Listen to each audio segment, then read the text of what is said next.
Emame ibore chakun koku jubale manu, aro emame adunya kinit. Ai piti pege, nese jameda noi adepari diobore kere, konye e upunos nu kaina kina kwa ichoria Jude Ongota. Ared pisi pege las kupige irima late, asipunye masipala nitunga, oreda tunga, amujira pitano nyo, la bidi. E pitano la bidi pege, nise mwole dukule tugu. Nebili pege kwa ai boyo, do de tugu nisi pitano nyo, e pege. E pitani pege na ebelara koteso. Teddy Wabomba no Bego Family Farm nyesi lipiti akoreko ducha mamusa palu ni borolu didi koto e peace na ara ikislwe ya unete atwaniar. Kote idarelo itiankalu orailo ka ngini paran koma mapali sikin. Before entering a piggery, you were supposed to disinfect.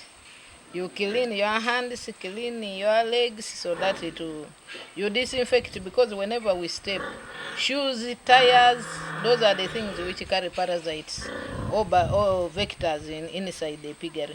Okay. Teddy, nesiata ktebe karaida jade kana COVID-19 ka agolio na aquap imedai aipita depare. Evening we supplement with grass, and grass we have also types.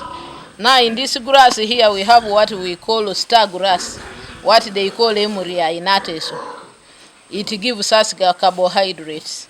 Even Jenny grass, which is known locally innatus as edinyo, it gives us what? Carbohydrates.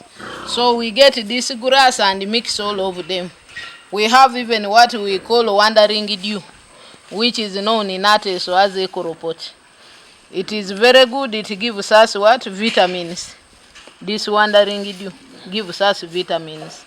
Now when we come to legumes like caliandra, they give us proteins. So when we are giving pigs, we get all these types of grass and mix it to the farm. I think even if it's a dry season, any good farmer has to ensure that there is enough water, even more than food on the farm. Arailo marito mai piti kwa peka gwelanare. Mami seseni balera boliak na kuku. Ekoto jelope aina kina koyapyeida noi. Justus Aporu Akol, TV East.